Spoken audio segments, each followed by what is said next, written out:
지금 팩트TV에서 한명숙 총리를 보내는 진실배웅이라는, 그 생방송 대기 중인 장면을 보는데, 이상하게 이 노래가 더 간절하게 듣고 싶은, 그런 시간입니다.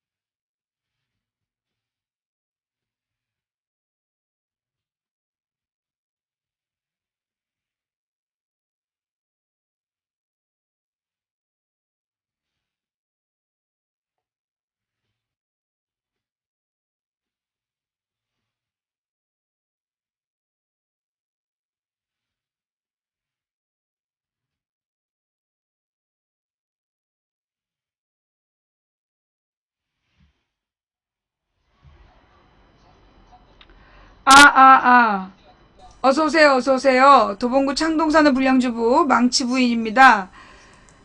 일단 우리 이제 방송 시작해야 되겠지요? 계속 기다릴 수가 없어서,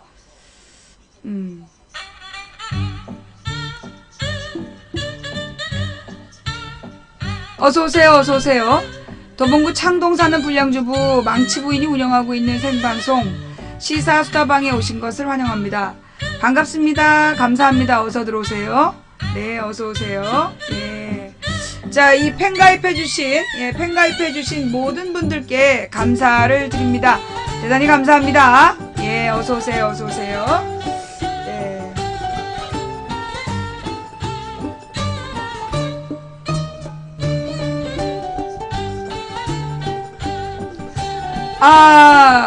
방송 시작하자마자 추천 억수로 받는 방송 1위에 등극했습니다. 감사합니다. 감사합니다. 추천해주신 모든 분들께 진심으로 감사드립니다.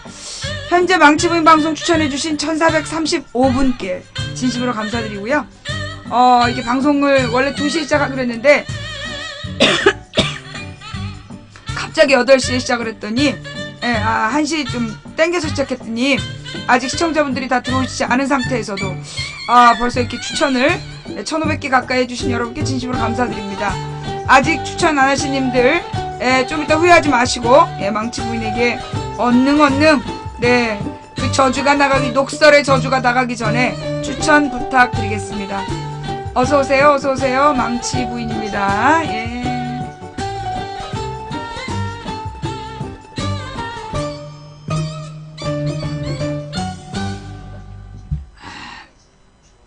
자, 이렇게 갑자기 방송 시작하니까 당황스러우시죠? 오늘은 좀 방송을 일찍 시작해봤어요. 네. 원래 이제 생방송 때는 제가 어제는 방송을 못했고, 지난 이제 금요일하고 토요일에 방송을 시작했잖아요. 그러니까 방송을 했잖아요. 이제 금요일하고 토요일에 방송을 했을 때, 엄청 시청자분들이 보러 오셨어요. 네. 그래서 이제 특히 어저께 방송의 최고 시청자 수가 그러니까 토요일이죠, 토요일 방송의 최고 시청자 수가 6,565명인가? 6,500명이 넘게 봤어요, 토요일 방송을. 토요일에 긴급 방송을.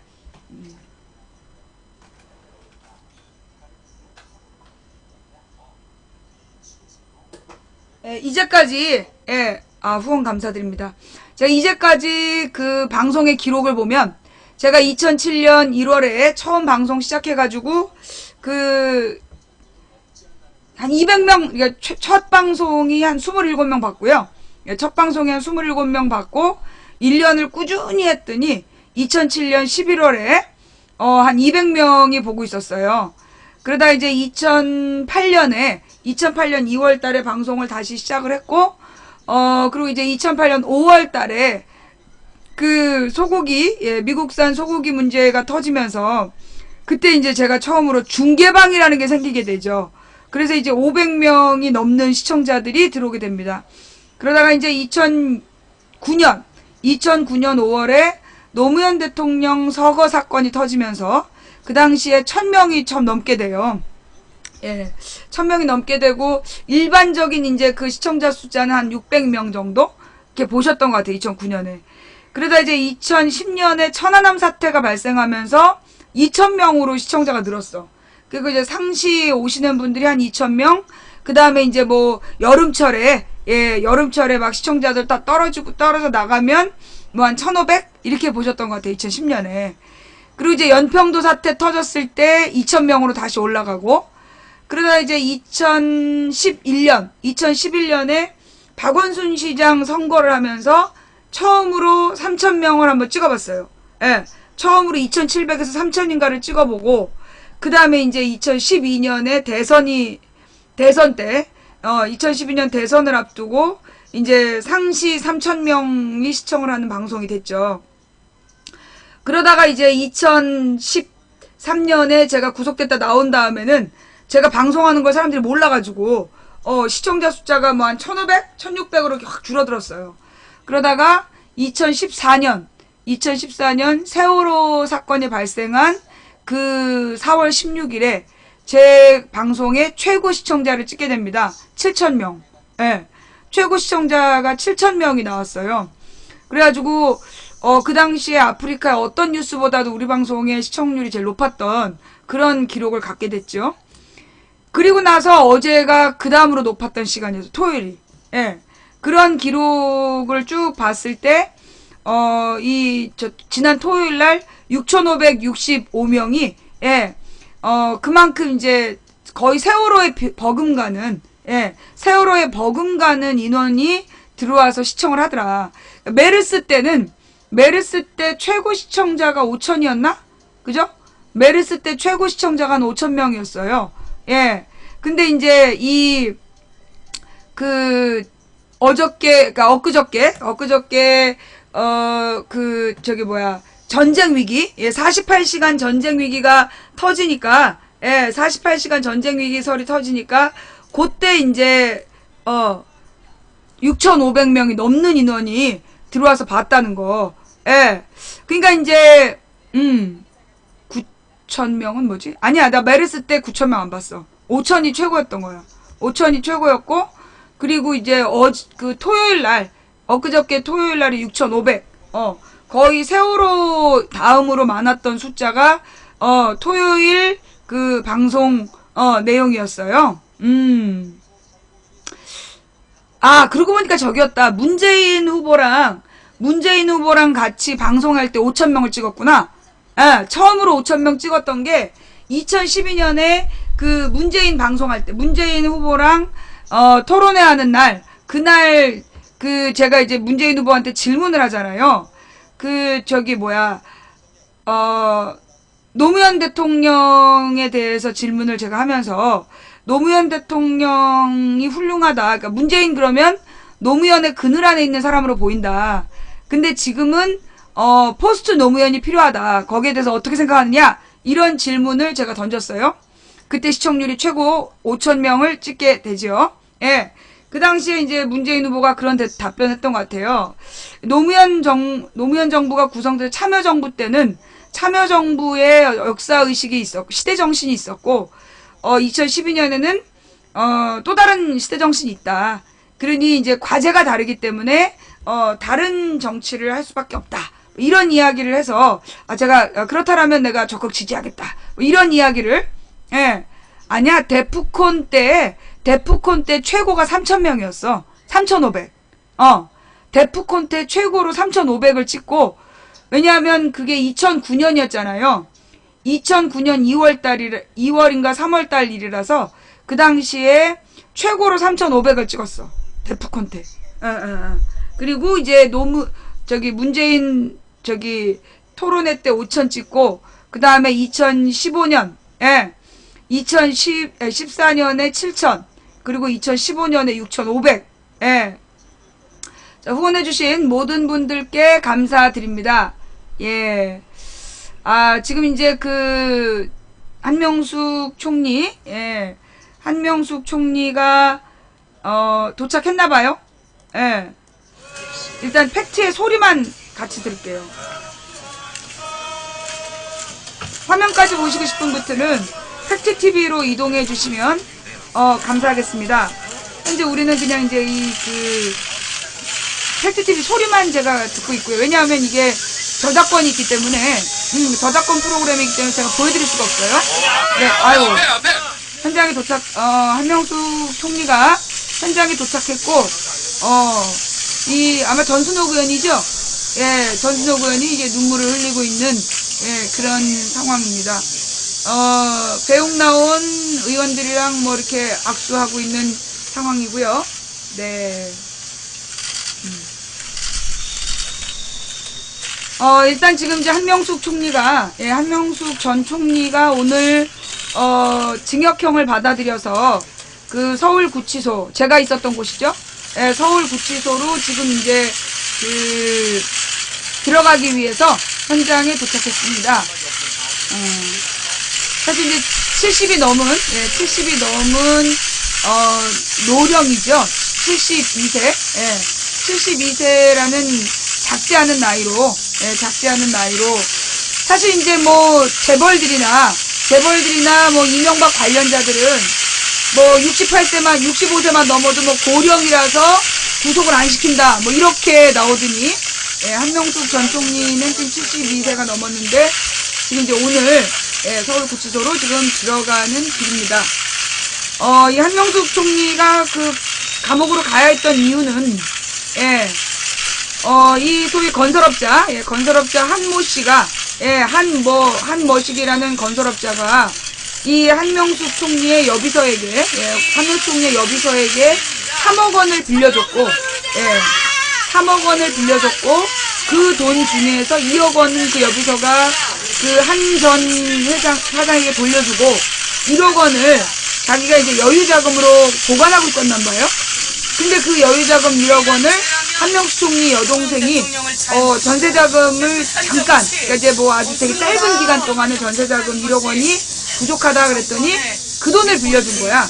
그게 이제 그 여동생의 전세자금으로 쓰였다라는 증거 때문에, 예, 그것 때문에 지금 한명숙 총리가 뇌물을 받은 혐의를 쓰고, 예, 뭐라고요? 지금 이제 여러분들 지금 나오고 있는 소리는 한명숙 총리를 이제 서울구치소로 조금만 살펴보면 이것이 무죄라는 것은 삼척동자도 아는 내용입니다. 그럼에도 불구하고 대법원 판결이 있는 것처럼 되었으니 국민에게 들리세요? 그러나 잘 들리세요? 여러분, 새정치민주연합의 진성준 의원입니다. 오늘 참으로 심통하고 대스러운 심정으로 우리가 오늘 이 자리에 모였습니다. 노무현 대통령을 지켜드리지 못하고 저 세상에 보낸 우리가 오늘은 또다시 우리의 어머니 같고 우리의 큰 누님 같은 또 큰언니 같은 한명숙 총리를 차갑고 어두운 독재의 아가리 속으로 보내야 하는 그런 순간을 받았습니다. 잘 아시는 것처럼 한명숙 총리는 무죄입니다. 이것을 국민 앞에 당당히 싸워서 밝히지 못하고 오늘 이렇게 처참한 심정으로 이 자리에 모이게 된 것을 저는 그렇게 생각합니다. 이제 한명숙 전 총리께서 우리 국민들께 고하는 말씀을 먼저 듣고자 합니다.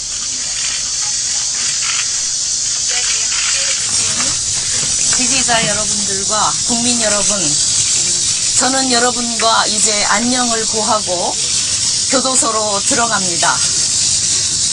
국민 여러분, 한명숙의 진실이 뭔지 알고 있으시죠? 네! 진실은 그 시대에 금방 밝혀지지 않을 수도 있지만 진실이 승리하는 역사를 우리가 만들 때 그 진실은 언제든지 밝혀지는 것입니다. 저는 안에서, 여러분들은 밖에서 진실이 승리하는 역사를 만들어냅시다, 여러분. 엊그제 김대중 대통령님 묘소를 찾았습니다. 김대중 대통령께서는 민주주의를 지키기 위해서도 우리는 끊임없이 투쟁해야 된다고 말씀하셨습니다. 쟁쟁하게 들리는 듯 했습니다. 노무현 대통령 묘소를 참배했습니다. 노무현 대통령 너럭바위 밑에 철판에 민주주의의 최후에 보루는 조직된 시민의 힘이라고 역력히 새겨져 있었습니다. 그것이 제 가슴에 새겨지는 듯합니다. 국민 여러분, 저는 결백합니다. 국민 여러분, 그래서 저는 당당합니다. 울지 않겠습니다. 굴복하지 않겠습니다. 당당하게 어깨 펴고 여기 함께 모인 여러분들의 체온을 느끼면서 위로를 느끼면서 들어가겠습니다. 죄송합니다. 이 어려운 시대에 저는 저 조용한 휴식처로 들어가서 쉬게 될 것이 여러분들에게 죄송하고 부끄럽습니다. 그러나 여러분, 어떤 형태로든지 싸우겠습니다. 여러분과 함께 싸우겠습니다. 건강하게 잘 다녀오겠습니다. 여러분, 한명숙 잊지 말아 주시기 바랍니다. 감사합니다. 굉장히 당당한 모습으로 눈물 한 방 흘리지 않고 감사합니다. 그리고 지금 이제 인사말을 마친 우리 한명숙 함께 선수입니다. 외쳐봅시다. 한명숙은 무죄다! 한명숙은 무죄다! 한명숙은 무죄다! 한명숙은 무죄다! 한명숙은 무죄다! 한명숙은 무죄다! 우리 한명숙 총리께서 몸담아서 이 나라의 민주주의와 우리 국민의 민생을 위해서 함께 노력했던 새정치민주연합 당을 대표해서 이종걸 원내대표께서 신통한 심정을 담아서 한명숙 총리를 보내는 마음을 또 여러분 앞에 고하겠습니다. 오늘 저희는 한명숙 총리님을 떠나보냅니다. 그러나 영원히 가시는 것은 아닙니다. 오늘 말씀하셨습니다. 굴복하지 않는다. 당당하게 떳떳하게 들어가시겠다는 말씀하셨습니다. 다시 돌아오십니다. 돌아오실 때까지 저희들은 준비하겠습니다. 이 정부 반평화, 반통일, 반경제, 반민생, 반민주주의의 이 상황을 뒤로하고 들어가시는 것이 안타깝다고 하셨습니다. 저희한테 죄스럽다고 하셨습니다. 그러나 저희는 한명숙 총리가 걱정하시는 이 사회의 이 일단 좀 조용 사법정의가 들어봐. 내가 다 사법정의가 설명해 줄게. 이 왼수들아. 어렵고 힘들고 정의를 바라는 사람들에게 힘이 되어주지 못하는 이 사회에 대한 걱정과 두려움을 앞에 떱니다. 총리께서 돌아오시는 날 저희들은 분명히 준비하겠습니다. 정의의 칼날이, 정의의 승리가 있을 수 있는 이 사회가 될 수 있도록 총리께서 걱정하시는 것들을 우리가 위로하고 힘써 싸우겠습니다. 돌아오시는 날 저희들이 준비하겠습니다. 오늘 똑똑히 분명히 말씀하신 떳떳하고 당당한 우리를 위해서 함께 싸우겠습니다. 총리님 건강하십시오. 잘 다녀오겠습니다. 감사합니다. 저는 오늘 사법정의가 이 땅에서 죽었기 때문에 그 장례식에 가기 위해서 상복을 입었습니다. 여러분, 사법정의가 죽은 사법정의를 다시 살려내 주시기 바랍니다. 잘 부탁드립니다. 네. 총리님, 이 백합은 무죄, 깨끗함, 한명숙 그 자체를 상징하는 백합을 저희 여성위원회에서 이렇게 한 다발 한 다발 준비했습니다. 나가시면서 저쪽에 또 여성원들이 쫙 기다리고 있습니다. 한 번씩 인사해 주시면 감사하겠습니다. 예. 우리 한명숙 총리의 인생을 지켜왔던 신앙이 있습니다. 그것은 기독교 신앙인데 독재의 아가리 속에서 굴하지 않고 끝끝내 싸워주시라는 뜻을 담아서 저희 당을 대표해서 이종걸 원내대표께서 성경을 한명숙 총리께 선사하겠습니다. 하겠습니다. 전에 주시지요. 고맙습니다. 감사합니다. 예, 한명숙 총리님의 청이 있었습니다만은 그간의 시민사회를 대표해서 한명숙 총리의 무죄 구명을 위해서 함께 투쟁해 주셨던 김상근 목사님께서 우리의 마음을 담아서 대표로 기도하시겠습니다. 기도 드리기 전에 한 말씀만 드리고 기도하겠습니다.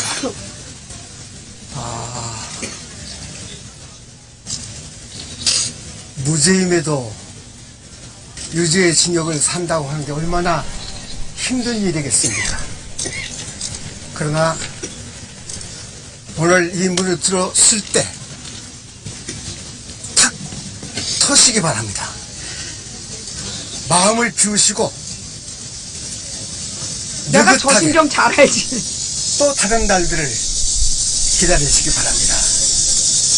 제가 이런 거리에 선 지가 지금 돌이켜보니까 1969년입니다. 다시 이런 거리에 섭니다. 우리의 정의의 길은 반드시 있지만 그 길은 멀고 험하고 꾸준히 가야 되는 길이었습니다. 한총리님 마음을 턱 열으시고 편안한 마음으로 수감하시기 바랍니다. 기도하십시다.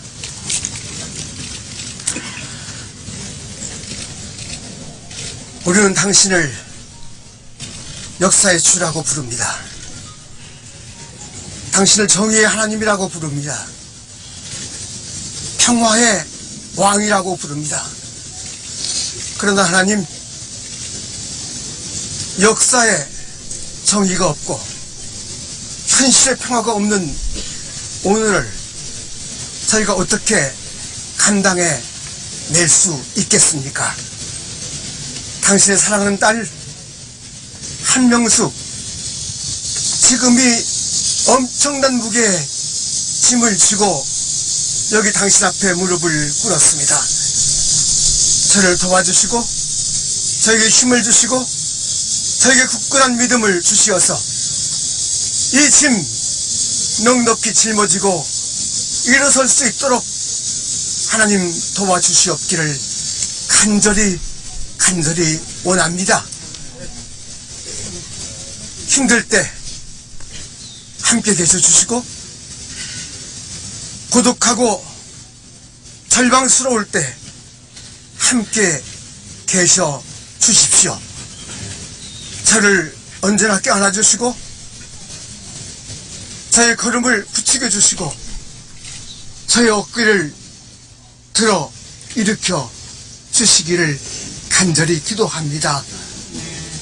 저의 마음과 영혼과 육체를 지켜 주옵소서. 무엇보다 하나님, 정의로운 나라, 평화로운 나라에서 살 수 있도록 이 땅을 도우시고 이 땅에 복을 내려주시고 이 땅을 큰 은총으로 감싸 안아 주시옵기를 간절히 기도합니다. 이제 제가 발걸음을 돌려 저 교도소 안으로 들어갈 때 하나님, 우리는 저를 향해서 손짓하고 돌아서겠습니다마는 하나님께서 저의 걸음마다 함께하여 주시옵기를 간절히 기도합니다. 그 걸음을 통해서 정의의 하나님, 의의 하나님, 평화의 하나님 다시 우리 마음속에, 우리 역사 속에 확실하게 붙들고 나갈 수 있도록 저희를 도와 주옵소서. 예수님 이름 받들어 간절히 기도하옵나이다. 아멘. 감사합니다. 우리 마음을 모아서 다시 한번 외치겠습니다. 한명숙은 무죄다! 한명숙은 무죄다! 한명숙은 무죄다! 한명숙은 무죄다! 한명숙은 무죄다! 한명숙은 무죄다! 네, 이제 총리께서 우리와 작별을 해야 될 시간입니다. 여기 계신 분들과 다 손잡고 작별의 정을 나눠야겠습니다만은 아마 그러지는 못할 것 같아요. 이제 한명숙 총리를 보내드리는 시간을 갖도록 하는데 임을 위한 행진곡으로 배웅토록 하겠습니다. 제가 선창하겠습니다. 사랑도 명예도 이름도 낭민 없이 한평생 나가자던 뜨거운 맹세 옮기는 관계 없고 이빨만 나부겨 새날이 올 때까지 흔들리지 말자. 세월은 흘러가고 상처는 난다. 깨어나서 외치는 뜨거운 감성. 아서 살아가니 하늘에 따르라. 아서 살아가니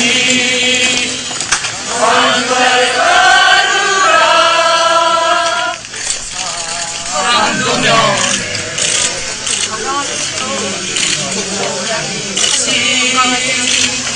한평생 나가자.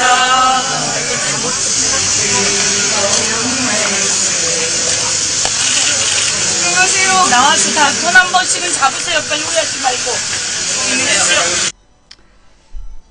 자, 이렇게 해서 지금 이제 한명숙 총리가 백합꽃을 받으면서 이 교도소로 들어가는 장면 같이 지켜봤습니다. 문득 제가 감옥 가던 날이 떠오르네요. 제가 감옥 가던 날, 저는 사실 이제 제가 일찍이 그해 2012년 6월 달에 2012년 6월 달에 제가 왠지 그 2012년 대선 직전에 잡혀갈 거라는 걸 느낌으로 받았어요. 잡혀가서 2월 달까지 잡혀있다가 나올 거다. 2월에 나올 거다라는 거를 제가 2012년 6월 18일 방송에서 예언을 해요. 누구는,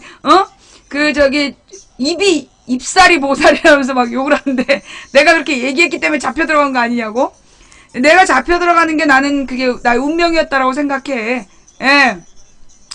어쨌거나 이제 그때 이렇게 잡혀 들어가면서, 잡혀 들어갈 때 나한테 법정에서 뭐라 그랬냐면, 그때 방송 기억나요? 2012년 6월 방송?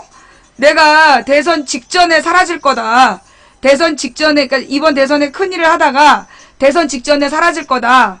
그리고 2월 달에 나와서 여러분들을 위로하는 방송을 하게 될 거다라고 예언을 합니다. 그때 사람들이 저보다 무슨 얘기예요? 막 이런 얘기를 했단 말이야.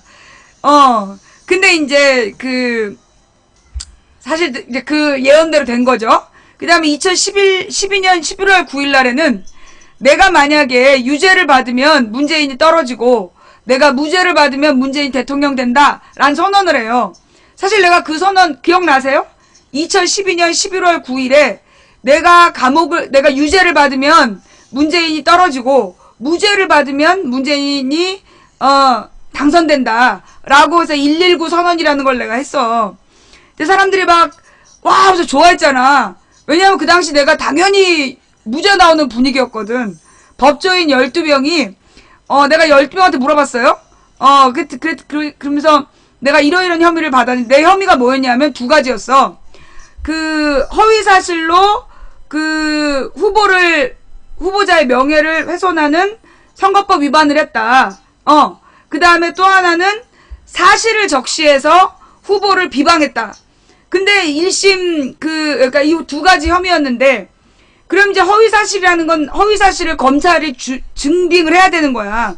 그 다음에 근데 나는 허위사실을 말한 적이 없거든. 그 다음에 이제 사실적시는 뭐냐면 이 후보 비방죄라는 게 있어요. 찾아보면 후보 비방죄라는 게 뭐냐면 이제까지 후보 비방죄로 처벌받았던 사람들은 누구였냐면 가령 이제 A 후보하고 B 후보가 있어.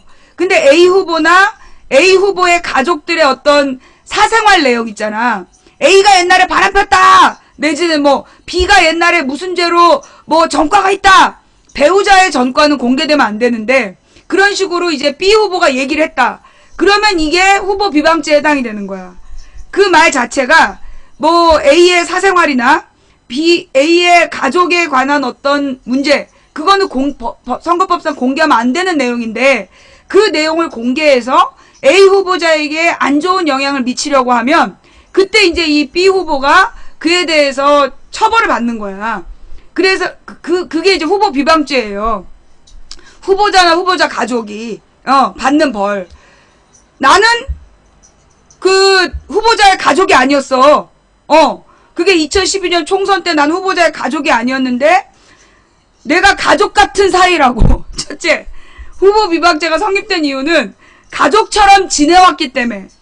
그 다음에 허위사실 유포죄는 뭐냐면 내가 방송에서 표현한 게 2010년 지방선거에서 A 지지자와 B 지지자들이 몸싸움을 했다. 그 과정에서 B의 바지가 찢어졌다 라고 얘기를 해서 내가 얘기했던 건 그 당시 몸싸움이 있었다는 얘기를 한 거였어요.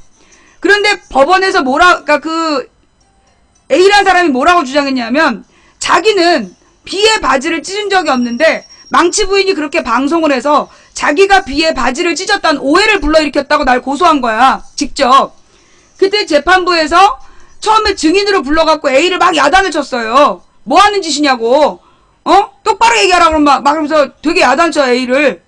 그러더니 1심 선고하는 날 A의 주장을 그대로 읽는 거야. A가 B의 바지를 찢은 적이 없는데 이경선이 A의 지지자와 B의 지지자가 몸싸움을 했고 그 과정에서 B의 바지가 찢어졌다 라고만 내가 얘기를 했거든. 라고 얘기해서 오해를 불러일으켜서 허위사실로 오해를 불러일으켰다고 나를 법정에서 구속을 한 거야. 다른 말도 아니고 그 말 때문에. 근데 일단 이게 내가 하지도 않은 말이잖아. 첫째, 허위사실로 나를 감옥에 가뒀는데 내가 하지도 않은 말이었어. 첫째는. 그 다음에 두 번째는 뭐냐면 그 내가 하지도 않은 말에 대해서 검찰은 그러면 내가 그게 허위사실인 걸 입증해야 돼. 즉 A가 B의 바지를 찢은 적이 없다. 그럼 A가 B의 바지를 찢은 적이 없다는 걸 입증해야 돼. 근데 입증이 돼? 안 돼. 근데 이제 그 2심 법정에서 2심 법정에서 허위사실 혐의는 무죄다라고 판결을 하게 돼요.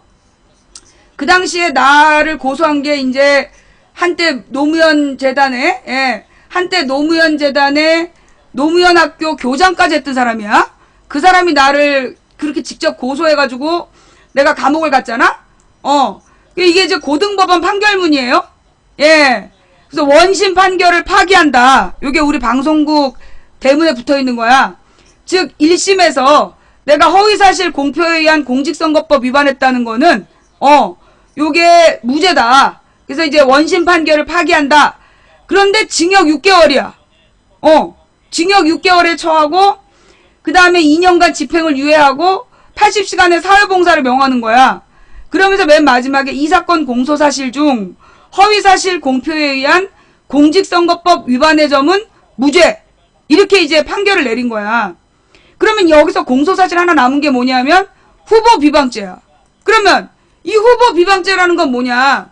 가족이 후보자나 후보자의 뭐 선거운동원이나 가족이 그 선거에 영향을 미치려는 의도로 그 공개되지 않은 그 사실을 적시할 때 그때 처벌하는 내용이야. 근데 나는 내가 그 A라는 사람이 공개적으로 한 행동, 언론에 나온 내용만 보도를 했단 말이야. 방송을 했단 말이야. 근데 그걸 가지고 나한테 저 후보 비방죄를 적용한 거야. 내가 저걸로 징역 6개월이면 채널A, TV조선, KBS, MBC, SBS 사장들 전부 다 구속돼야 돼. 구속 6만 년은 살아야 돼. 유포를 얼마나 많이 했어. 허위사실, 특히 채널A, 뭐 TV조선, 뭐 KBS, MBC, SBS 이거 전부 다 허위 보도한 거 아니야.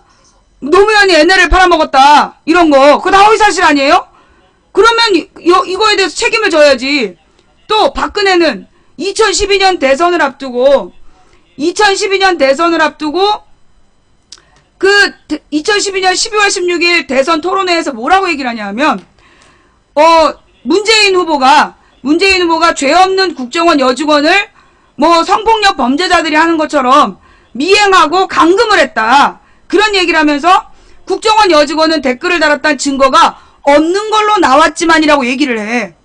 그게 16일 8시부터 10시 사이에 토론회에서 나온 말인데 찾아보면 알겠지만 그 이전에 어떤 방송이나 언론에서도 경찰이 그 여직원이 댓글을 달지 않았다라고 발표한 게 없어.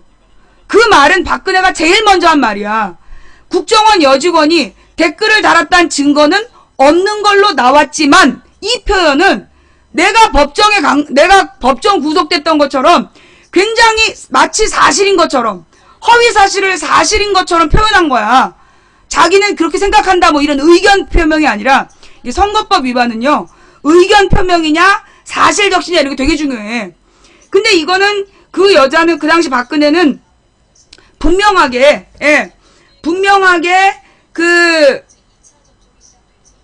잠깐만요. 내가 딴 방송 갔다 올게. 되게 사실인 양 표현을 했단 말이야. 사실인 양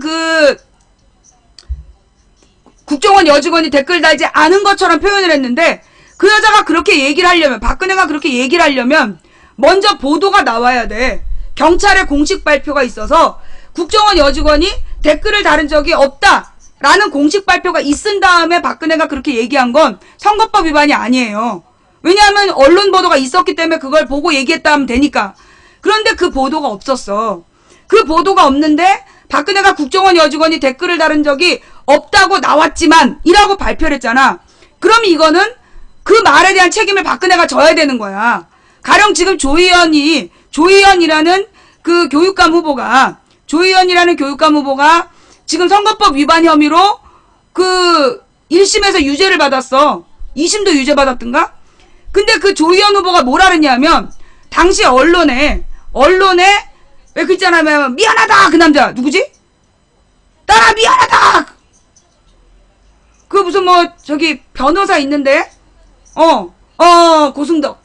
고승덕 변호사가 그 가족들이 전부 다 외국인이다. 가족들이 전부 다 외국 국적을 갖고 있으니 고승덕 변호사도 외국 국적을 갖고 있는지 확인해 봐야 된다는 의혹이 제기되는 언론 보도가 있었어요. 그 언론 보도에 대해서 조희연 후보가 진실을 밝히라고 요구를 한 거야. 그럼 언론 보도가 있었지. 언론 보도가 있는 내용을 그 고승덕 후보에게 질문을 한 건데 이걸 지금 선거법 위반으로 걸었어. 같은 기준으로 본다면 박근혜는 언론 보도도 없는데 단정적으로 국정원 여직원 댓글 달지 않았다라고 표현을 하면서 문재인이 성폭력 범죄자들이나 하는 미행을 하고 감금을 했다라는 표현을 했어요. 이거는 허위사실 유포로 인한 후보자 비방에 해당이 돼. 공직선거법 위반이야. 징역 8개월형에 처해질. 징역 8개월형에 처해지면 대권 후보의 자격이 대권 당선자가 당선 무효가 되는 거야. 매우 심각한 범죄를 그날 저지른 거예요. 내가 사실 감옥에 안 갔으면 몰랐지. 내가 그때 감옥에 가면서 선거법에 대해서 선거법이 얼마나 그 세세하게 처벌할 수 있는지를 몰랐으면 나는 모르고 지나갔을 거야. 근데 내가 이제 그때 그걸 몸으로 직접 경험한 거 아니야. 그리고 나서 내가 2월 달에 허위사실 공표는 무죄를 받고 사실적시로 후보를 비방했다. 가족 같은 사이에 인재근을 돕기 위해서 사실을 적시해서 저기 예비 후보 누구를 비방했다라는 그걸로 나 징역 6개월형에 처해진 거야. 그래서 우리나라에서 내가 사실을 적시해서 감옥 갔다 온 유일한 사람이잖아. 사실을 그것도 언론에 보도된 내용만 가지고 방송을 했는데 감옥을 갔어. 기가 막히죠? 그래서 내가 이제 그래서 내가 서울 구치소에서 3개월을 살다 나왔기 때문에 내가 이제 저 한명숙 총리의 심정을 알아. 자, 나는 결국 허위사실을 유포했다는 누명을 쓰고 감옥 갔다가 사실을 유포했다라는 죄명을 받고 출소한 사람이야. 대한민국에서 유일하게 사실 유포죄로 처벌받은 사람인데, 그러면 이 한명숙 총리는 왜 감옥을 갔느냐? 왜 감옥을 가야 됐냐? 지금 한명숙 총리가 유죄라고 주장한 인간들이 몇 명 아까 살충제를 뿌려가지고 내쫓았어요. 이 사건에 대해서 간단하게 정리하면, 잘 들어. 어떻게 된 거냐 하면, 한명숙 총리가 한씨잖아. 그러니까 모 건설사 대표 한씨가 같은 종친이래. 그래서 서로 얼굴을 알고 지낸 거야. 서로 얼굴 알고 지내고 밥도 많이 같이 먹고 그랬던 거야. 근데 이 한명숙 총리하고 이 건설사 대표 한씨가 서로 친하게 지내면서 돈 거래를 하진 않았어. 직접 돈 거래를 하진 않았는데 한명숙 총리에게 김모라는 여비서가 있었어. 김모 씨라는 여비서가 있었고, 이 김모 씨 여비서가 그러니까 한 총리가 바쁘잖아. 바쁘고 장관이고 바쁘면 이 한 총리가 이 한 사장이라는 사람이 건설사 대표 한 씨가 한명숙 총리한테 전할 말이 있으면 김모 여비서한테 전화해서 전달을 한 거야. 그렇게 이제 그리고 대신 약속도 잡아주고 이 김모여란 여자가 그 일을 한 거야. 근데 이제 이 한 대표가 한명숙 총리하고 자기는 종친이다. 그러면서 되게 이제 친분 관계를 과시하고 다녔던 모양이야. 그러면서 사실 이제 한명숙 총리하고 자기를 유일하게 연결해주는 끈이 김모 여자잖아. 이런 경우에는 내가 여의도에 있어봐서 알아. 그럼 많이 봤어요. 보좌관한테 뇌물을 줘. 보좌관한테 이 사람이 뇌물을 주고 그 보좌관한테 남자 보좌관들 같은 경우에는 막 술값 대주고 카드도 주고 막 맘대로 쓰라고 그러고 막 그래. 뇌물을 주려는 사람들이. 지금 여의도 가면 셌어. 그런 인간들 셌어. 그렇게 부정한 돈 받아갖고 활동하는 비서들 많아. 내가 많이 봤단 말이야. 근데 이제 김모 여인도 그런 일을 했던 거야. 그러면서 이 한모 씨한테 3억 원을 빌려서 자기 전셋값인가를 내고, 그 다음에 2억 원을 뒀는데, 이 한모 씨가 1억 원은 가지고 있어라. 혹시 무슨 비상사태가 날지 모르니까 갖고 있어라. 이런 거지. 그러니까 이 여자가 그 1억 원을 비상금으로 가지고 있었던 거야. 그런데 여기서 한명숙 총리의 여동생이 전세금으로 5천만 원이 필요한데, 지금 적금이 이제 다음 달인가 나온다는 거야. 근데 12만 원 이자가 아까워가지고, 다음 달까지 5천만 원을 누구한테 단기간에 빌리려고 그런 거야. 근데 사실 나도 그런 적 있어요. 나도 우리 큰아주버님한테 5천만 원을 빌려가지고, 급하게 돈을 돌린 적이 있단 말이야. 그러니까 이제 그런 개념으로 김 비서한테 물어본 거예요. 이 한명숙 여동생이. 혹시 돈 돌릴 거 있냐? 내가 며칠만 쓰고 주겠다. 그러니까 이 여자가 1억의 수표를 준 거야. 1억 원 수표를 빌려준 거야. 이 한명숙 여동생 모른 거야. 뭔 돈인지 모르고 1억을 받고 자기가 가지고 있는 5천만 원을 대신 거슬러 준 거야. 거슬러 주고 1억 원을 전세금으로 낸 거지. 그랬는데 나중에 그리고 나서 다음 달에 5천만 원을 마저 준 거예요. 처음에 자기가 갖고 있는 1억이 필요한데 5천만 원밖에 없으니까 5천만 원을 김여인한테 주고, 그 다음에 다음 달에 적금 탄 걸로 5천만 원을 준 거 마저 채워서 준 거야. 그래서 총 쓴 게 한 달이 안 되는가 봐. 한 달 정도를 5천만 원을 빌려 쓴 게 오늘 자기 언니를 감옥에 보낸 거야. 근데 검찰이 이게 팩트예요. 이게 팩트야. 문제는 뭐냐? 한 사장이라는 건설사 대표 한 씨가 김모 여인한테 1억 원을 준 것도 한 총리가 몰랐고, 한명숙 한 총리 여동생이 김모 여인한테 5천만 원을 빌린 것도 몰랐던 거야. 그런 상황에서 그게 몇 년 전에 있었던 사건이야. 몇 년 전, 그러니까 2007년 이전에 있었던 사건인데, 2007년경인가 있었던 사건인데, 2010년에 이 사건이 터진 거야. 언론에 보도가 된 거야. 그런데 그때 한 전 대표가 어떤 상황이었냐면, 무슨 건설사 대표니까 부도가 났든가 무슨 금전 문제가 있어가지고, 이 사람이 감옥에 있었어. 아니, 구속되어 있는 상태였어. 다른 범죄로. 그러니까 뇌물인가, 무슨 횡령인가, 무슨 혐의로, 자기 사업이 부도가 났어. 사업이 부도가 나가지고 돈을 못 갚으니까 이 구속되어 있는 상태였단 말이야. 그런데 검찰이 한 대표를 불러가지고 야, 너 한명숙한테 돈 줬지? 뇌물 줬지? 그런 거야. 그러니까 이 사람이 처음에 아니라 그랬대. 근데 검찰이 계속 협박을 한 거야. 너 말 잘해. 네가 여기서 한명숙한테 돈 줬다 그러면 너 지금 구속돼서 재판하고 있는 내용을 형을 깎아줄게. 이런 식으로 자기를 겁박을 했다는 거야. 그래서 이 한 대표가 검찰한테 그럼 그렇게 얘기를 하겠다. 한명숙한테 뇌물을 줬다라고 얘기하겠다. 라고 얘기를 한 거야. 그랬더니만 그리고 이제 3억을 빌려줬다라고 얘기를 하기로 했다든가 그래. 근데 검찰에서 9억을 빌려준 혐의로, 9억의 뇌물을 바친 혐의로 한명숙, 이 한 사장의 사무실을 압수수색한다라고 2010년에 대대적으로 보도를 한 거야. 근데 이미 그 사무실은 남의 사무실이었어. 부도가 나서. 근데 남의 사무실을 압수수색했는데 우리나라는 누구도 그걸 제대로 보도하지 않았어. 그 한 대표는 이미 감옥에 가 있고 이미 2년 전에 망한 회사를 압수수색했다는 보도를 낸 거야. 한명숙이란 사람에게 그 흠집을 내기 위해서지. 왜? 노무현 대통령의 총리였기 때문에. 노무현 대통령의 마지막 총리였기 때문에 그렇게 흠집 내려고 한 거야. 그리고 이제 재판이 열렸네? 그런데 1심 재판에서 어떻게 됐냐면 한 대표라는 사람이 나와요. 나와서 뭘 했느냐? 나는 사실 한명숙에게 뇌물 준 적이 없다. 법정 증인석에서 검사가 물어본 거야. 한명숙한테 9억 원의 뇌물을 줬지요? 라고 물어봤는데 이 증인이 이 건설사 대표 한 씨가 나는 뇌물을 준 적이 없다. 검찰에다가도 나는 뇌물을 주지 않았다라고 여러 번 이야기했다. 그런데 검찰이 뇌물을 줬다라고 얘기하라고 자기를 협박을 했다. 그래서 자기가 오늘 이 법정에 나와서 진실을 밝힌다. 그러면서 한명숙에게 나는 뇌물을 준 적이 없다. 라고 증언을 해버린 거야. 그래서 어떻게 됐어요? 1심 법원에서 무죄가 나왔어. 왜냐하면 직접적으로 한명숙 총리가 뇌물을 받았다라는, 직접적으로 건설사 대표 한 씨한테 돈을 받았다라는 증거가 없다.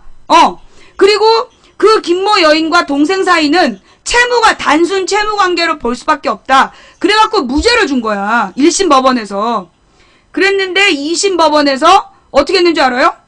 1심 뇌물을 줬다는 사람의 증언을 인정하지 않았어. 뇌물을 줬다는 사람의 증언을 인정하지 않고 그 뇌물을 줬다는 사람이 자기는 주지 않았다라고 부정을 했잖아. 그럼에도 불구하고 돈을 줬다는 혐의로 구속을 시킨 거야. 유죄를 준 거야. 그 여동생이 받은 1억. 여동생이 빌린 사실은 5천만 원인데 그 5천만 원을 한 달도 안 쓴 그 5천만 원이 뇌물이다. 그러면서 지금 유죄를 줘서 감옥에 가는 거예요. 이게 팩트야. 이게 있었던 사실이야. 그러면 나는 어떻게 생각하느냐? 나는 한명숙 총리가 감옥 가야 된다고 생각해요. 본인이 직접 뇌물을 받지 않았고, 본인이 직접 뇌물 받지 않았고, 그 밑에 있는 사람들 사이에 돈 거래를 몰랐다고 하더라도, 이 모든 사건의 핵심에 김모 여인이 있어. 그러면, 이 김모 여인이라는 사람을 굉장히 신뢰한 거 아니야. 그 여자가 돈을 그렇게 돌리는 걸 감독하지 못한 건 지도자의 책임이에요. 그래서 나는 그 여비서 김 씨를 제대로 지도하지 못한 책임을 지어서 나는 감옥에 가야 된다고 생각해. 그러나 그것은 뇌물죄가 아니라, 불법 자금을 받은 죄가 아니라, 지도자로서 밑에 사람 관리를 못한 책임을 져야 된다라고 나는 생각하는 거야. 그건 뇌물죄하고는 달라요. 한마디로 뇌물공여죄는, 그러니까 뇌물수수죄는 무죄다. 그러나 정치적 지도력에 있어서는 유죄다. 그게 이제 나의 개인적인 입장이야. 그러니까 결론은 뇌물수수죄는 무죄가 맞아. 왜냐하면 그 돈을, 뇌물이라는 게 뭐냐면 받아서 먹고 챙기는 거예요. 그게 뇌물이에요. 근데 잠깐 빌렸다 돌려준 거고, 이건 김모 여인하고 그 한명숙 여동생 사이에 개인적인 관계로 오고 간 돈이야. 근데 이걸 뇌물로 봐야 되냐? 이거는 사실 법리적으로는, 이건 명백하게는 법리적 뇌물의 성립이 안 돼요. 자, 그렇다면 그래도 뇌물 아니냐라고 얘기한다면, 돈을 돈을 줬다라는 첫 번째 진술이 있다라는 거 아니야.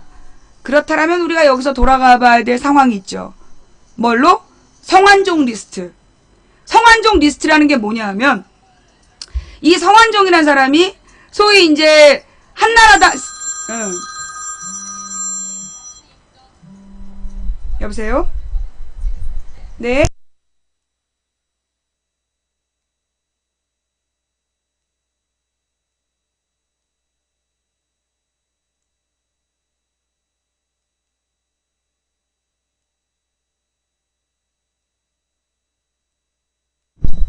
이 바쁜 와중에 잠깐만, 지금 방송이 막 튕겨요? 지금 방송이 막 튕기고 있어요? 예, 지금 그 막 방송이 튕기고 있습니까? 아니 근데 내가 아까 노트북으로, 아니 내가 노트북으로 이 방송을 내가 들어왔는데 계속 튕기더라고. 아예 노트북이 다운되더라고요. 아프리카 플레이어를 켜놓으면 괜찮은데 망치 부인을 검색창에 쓰면 플레이어가 다운되면서 컴퓨터가 다운되는 거야. 노트북이. 지금 괜찮아요? 아까 튕겼던 분, 한 번이라도 튕겼던 분 손. 한 번이라도 튕겼던 분 손. 이거 봐, 있잖아. 지금 오늘 방송 시작하고 지금 몇 분이 튕겼죠. 그러니까 아마도 지금 이 방송에 내가 접속한 서버가 조금 약할 수가 있어. 내가 접속한 서버가 좀 불안정할까. 아프리카 시스템은 서버가 되게 많아. 아프리카에 많은 서버 중에 내가 스튜디오를 켜고 방송을 하면 그 서버 안에 또 이제 시청자들이 막 들어오는 거야. 그래서 그 방송하고 시청하고가 연결이 된단 말이에요. 서버에서 만나는 거예요. 근데 이 서버가 되게 오래된 거 좀 낡아갖고 되게 불안정해. 그래갖고 좀 내가 낡은 서버로 접속하게 되면 막 튕겨. 막 튕겨 나가는 게 하나 있고, 그 다음에 또 하나는 뭐냐면 지금 이제 이게 다 풀방이야. 모바일도 풀방이고 컴퓨터도 풀방이야. 근데 지금 누가 퀵뷰를 가진 애들이 밀고 들어와. 그러면 퀵뷰 가진 애들이 밀고 들어올 때 누가 쫓겨나느냐 하면, 지금 여러분이 있는 곳에 인터넷 와이파이 상황이 안 좋은 데 있잖아. 그 모바일 그 데이터 상황이나 그 와이파이가 안 좋은 상태면 튕겨 나가는 거야. 제일 약한 사람이 튕겨 나가고 다른 사람이 물고 들어오는 거야. 풀방일 때 나타나는 현상이에요. 그래서 그 풀방일 때 쫓겨나는 경우가 있다. 세 번째 튕기는 이유는 지금 여러분의 여러분이 시청하고 있는 곳에 같은 통신사의 사람들이 많이 가까이 있다. 그러면 이게 한 기지국에 많은 사람들이 접속을 하기 때문에 이게 또 데이터가 불안정해지는 거야. 그러면 그 데이터가 불안정해지면서 튕기는 수.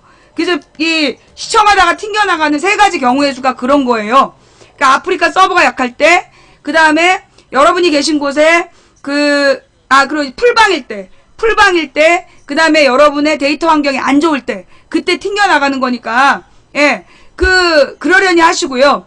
다시 들어올 수 있으면 괜찮은데, 만약에 강퇴당했다는 메시지가 뜨잖아? 아무런 채팅도 안 했는데 강퇴당했다는 메시지가 뜨면요, 그거는 지우지 말고 바로 캡처를 하세요. 그 모바일 화면을 바로 캡처를 해갖고 저한테 텔레그램으로 보내주시면 제가 그걸 아프리카로 보내요. 그럼 아프리카에서 왜 이런 현상이 나타났는지 그 시간대를 가지고 상황을 보는 거야. 강퇴 안 시켰는데 강퇴됐다고 나올 때가 있거든.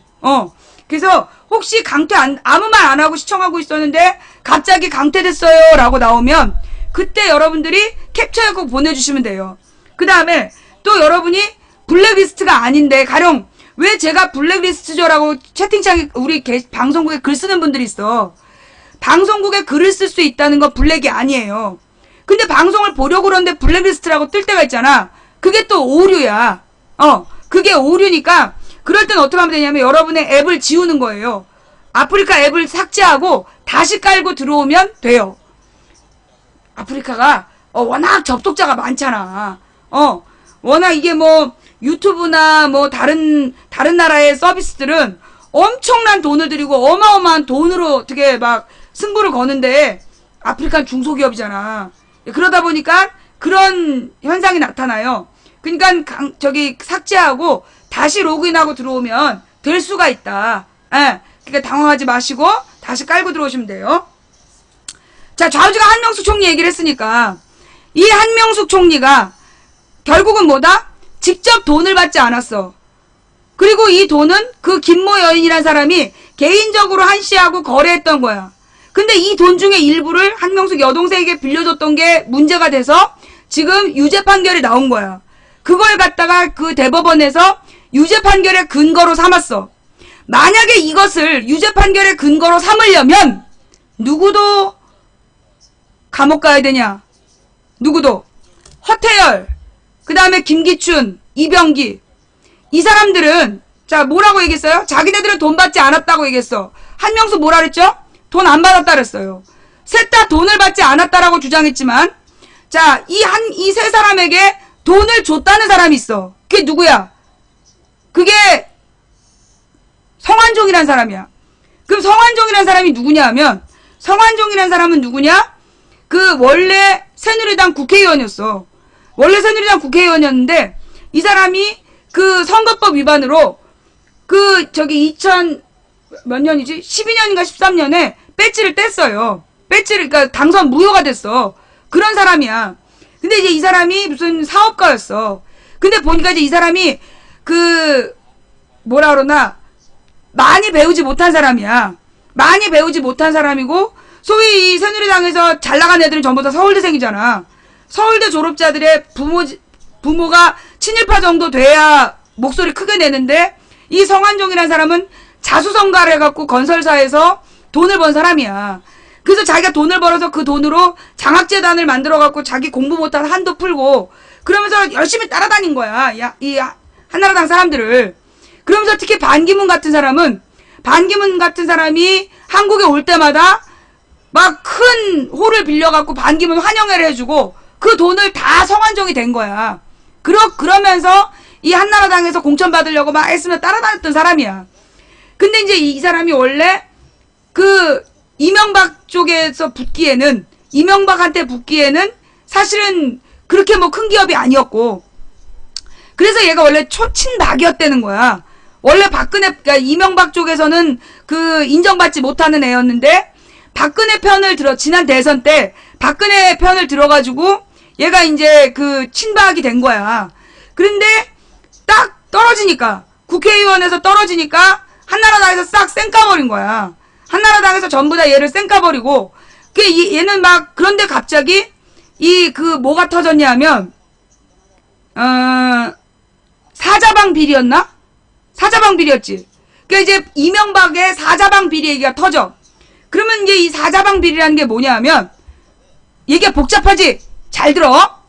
이거 잘 들어. 그 너네 지금 그 이렇게 자세히 설명해 주니까 당황하잖아. 잘 들어. 그러니까는 지난 겨울에 지난 11월부터 올 봄까지 어떤 일이 있었냐 하면 이명박의 사자방 비리라는 게 문제가 됐어. 사자방 비리가 뭐냐면 이명박의 4대강 사업. 이명박이 뭐라 했어요? 4대강 사업을 해서 뭐 그 저기 강을 깨끗하게 만들겠다고 뻥을 깠잖아. 근데 나중에 보니까 강이 안 깨끗해. 잠깐만요.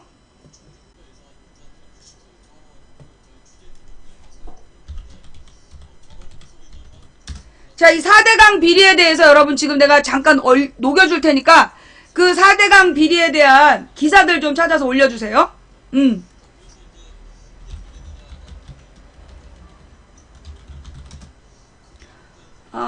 일단 얘를 들어가서 얼리고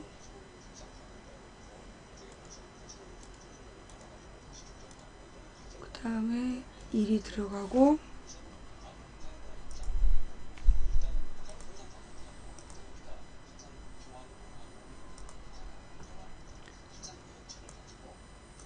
이명박 4대강 비리에 대한 기사 좀 찾아주세요.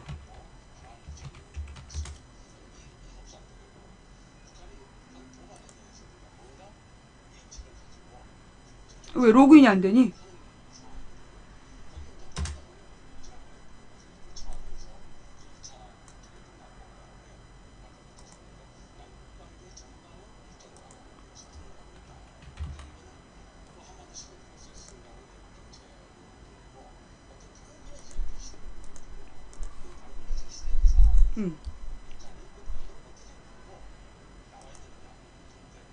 그래서 이게 687.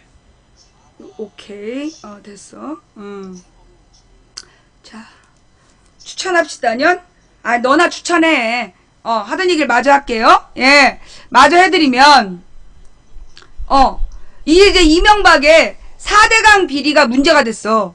4대강 비리가 뭐냐면, 낙동강, 한강, 그 다음에 금강, 그 다음에 또 하나가 뭐였지? 하여튼 무슨 강 4개를, 돌을 쌓아가지고, 물을 많이, 그러니까 가령 이제 그런 거잖아.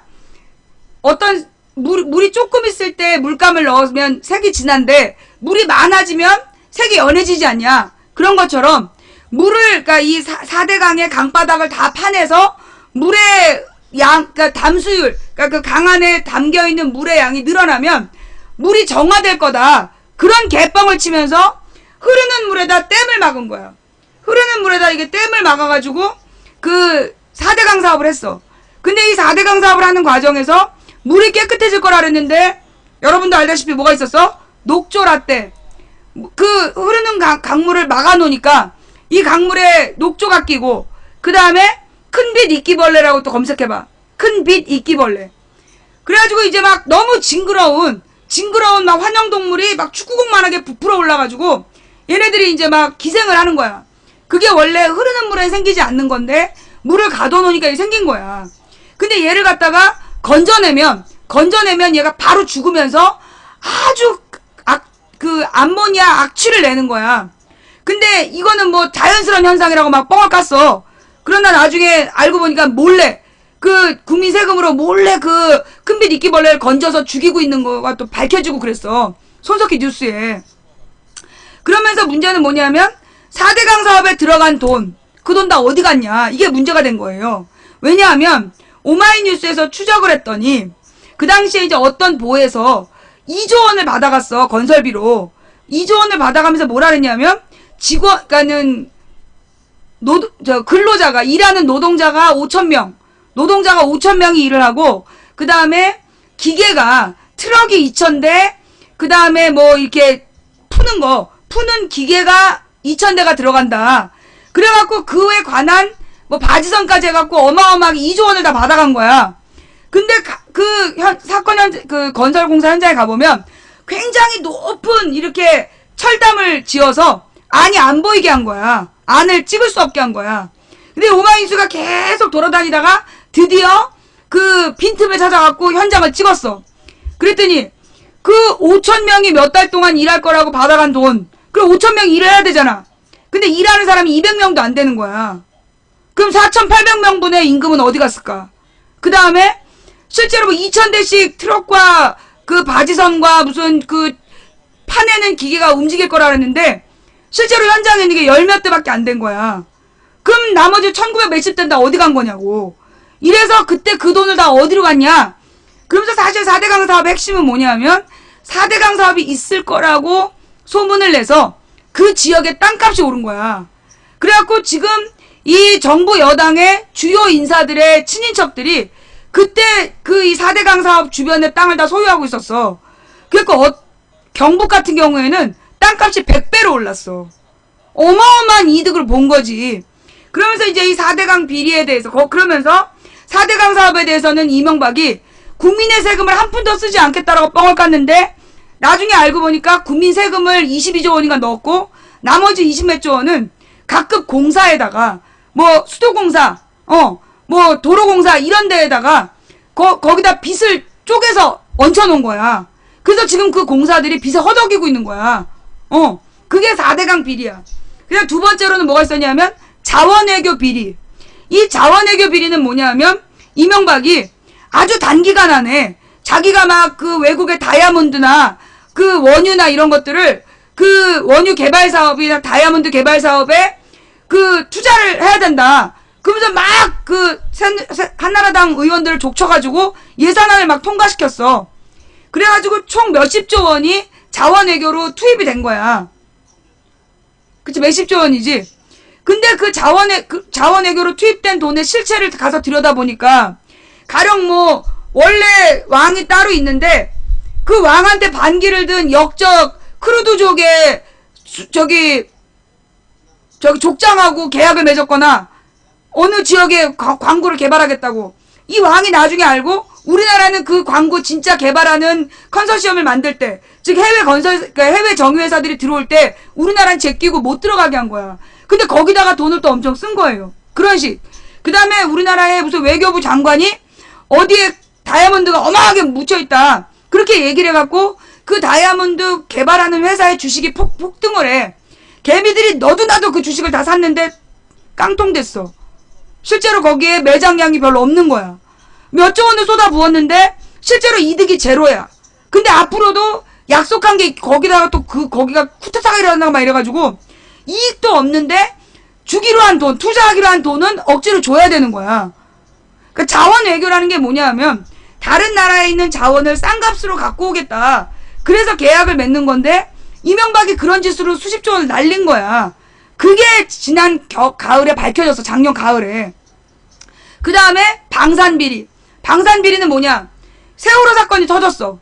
그 세월호 사건이 터지니까 세월호 때 뭐라 그러나 구조함을 띄우겠다고 막 뻥을 깠잖아. 무슨 통영함인가 뭔가가 통영함의 위용 막 이러면서 구조에 파견됐다고 막 그랬는데 가다 말고 돌아갔어. 출항 준비 다 끝냈는데 취소가 됐어. 출항하기 직전에. 그 누가 출항을 취소했냐 이것도 문제가 됐는데 출항을 취소한 이유가 문제였어. 뭐였냐면 42억짜리 소나라는 게 달려있다. 소나가 뭐냐면 한마디로 바닷속에서 잠수함이나 어뢰 같은 움직임을 탐지하는 기계야. 굉장히 민감한. 그 42억짜리 소나가 달려있는 최첨단 구조선이라 그랬단 말이야. 근데 알고 보니까 그게 아니야. 2억짜리 어군 탐지기였어. 고기 잡을 때 쓰는 거. 그래가지고 그럼 40억은 어디로 갔냐? 이게 문제가 된 거예요. 통영함 하나에서 비리가 1000억인가가 나왔어. 1000억이 넘는 돈이 통영함 하나에서 비리가 된 거니까 하다못해 소나 하나에서 40억을 해먹었으니 그런데 이명박 때 방산비리가 어떤 식이었냐면 9,000원짜리 USB를 100만원이라고 속여가지고 예산 따내고 그런 식으로 방위산업 비리가 엄청 많았던 거야. 그러니까 이제 원래 노무현 대통령이 방위산업 비리를 막기 위해서 방위산업청이라는 걸 만들었는데 방위산업청에 이명박이 자기 사람을 꽂아놓고 쪽쪽 빨아먹은 거지. 그래서 방위산업청이 비리의 온상이 된 거야. 그리고 제일 먼저 해군을 털었는데 해군에서 1차 검사에 8,400억이 나왔어. 비리가. 중간에 비리로 튼 돈이 8,400억이야.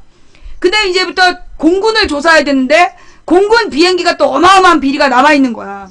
그리고 이제 육군이 그나마 가장 비리가 적어. 육군이 쓰는 돈은 별로 없고 주로 이제 미군 부대에다 주는 돈이기 때문에. 근데 좌우지간 이 방산 비리가 현재까지 이게 엄청 났단 말이에요. 그래서 그걸 4대강 비리, 자원외교 비리, 방산 비리. 그래서 사자방 비리라고 얘기하는 거야.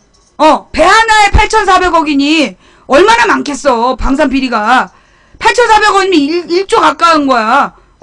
그리고 이제 이 사자방 비리가 터져서 여기에 대해서 구속 수사를 해라. 근데 얘네들이 어떻게 했냐, 박근혜가. 그 방산 비리는 해군 참모총장 하나 구속시키고 덮었어. 그 다음에 4대강 비리였나 자원외교 비리였나를 경남 기업을 정조준한 거야. 그러니까 지네들이 먹고 단물 빨아먹고 버린 성완종을 이 사자방 비리의 핵심이다 이러면서 그 경남 기업을 막 세무조사를 하고 그 다음에 막 계속 뭔가 비리가 있는 것처럼 그 기업을 털은 거야. 그러니까 이제 성완종이라는 사람이 처음에는 이러다 말겠지 그런 거야. 근데 점점점 진짜로 얘를 구속시키려고 그러니까 이 성완종이 막 한나라당, 그러니까 새누리당 의원들한테 접촉을 했어. 막 접촉을 했는데 다 안 만나준 거야. 그러니까 이제 이 성완종을 희생양으로 제끼기로 한 거지. 근데 뭐라 그랬냐면 너가 친이라서 그래 라고 누가 언지를 준 거야 성완종한테. 네가 친이라서 당하는 거야. 그러니까 이 성완종이 열받아가지고 그 경향신문 기자를 불러. 먼저 방송사 기자들을 불러. 방송사 기자들을 불러갖고 인터뷰를 했어. 나는 친이가 아니라 친박이다. 그렇게 선언을 했어. 그래서 사실 나는 친박이고, 내가 소위 박근혜 대통령 선거할 때, 그때 내가 7명한테 11명한테 내가 돈을 줬다. 그러면서 돈 준 사람 명단을 공개를 한 거야. 돈 준 사람의 명단을 공개를 한 거야. 근데 그 언론 인터뷰가 묻혔어. 그 방송 인터뷰가 생방송으로 나갔대나 하여튼 동영상으로 잠깐 나왔는데 전문이 나오지 않았어. 그래서 성완종의 기자회견은 묻혀버렸어. 그러니까 이 사람이 기자회견한 다음날 경향신문 기자를 불러. 예.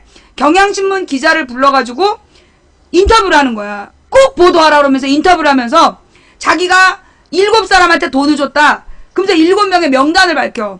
그게 허태열이라는 박근혜 첫 번째 비서실장, 박근혜 대통령의 첫 번째 비서실장, 그 다음에 김기춘이라는 두 번째 비서실장, 이병기라는 현재 비서실장, 그 다음에 이완구 총리, 그 다음에 홍준표 도지사, 그 다음에 그 누구였지?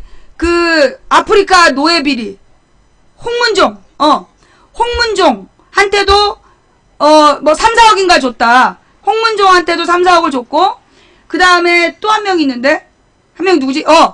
그 유정복, 인천시장 유정복에게도 돈을 줬다.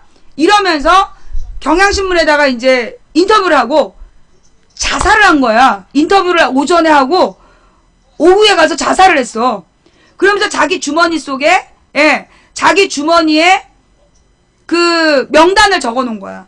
아, 김무성도 있었어요? 아니, 김무성 아니고 서병수. 서병수도 있어요, 서병수. 그럼 8명이네. 다시 한번. 그니까, 지자체 관련해서는 서병수, 그 다음에 유정복, 홍문종한테 돈을 줬다. 그 다음에 홍씨 2마리, 잠깐만. 유정복, 서병수, 누구라 그랬지?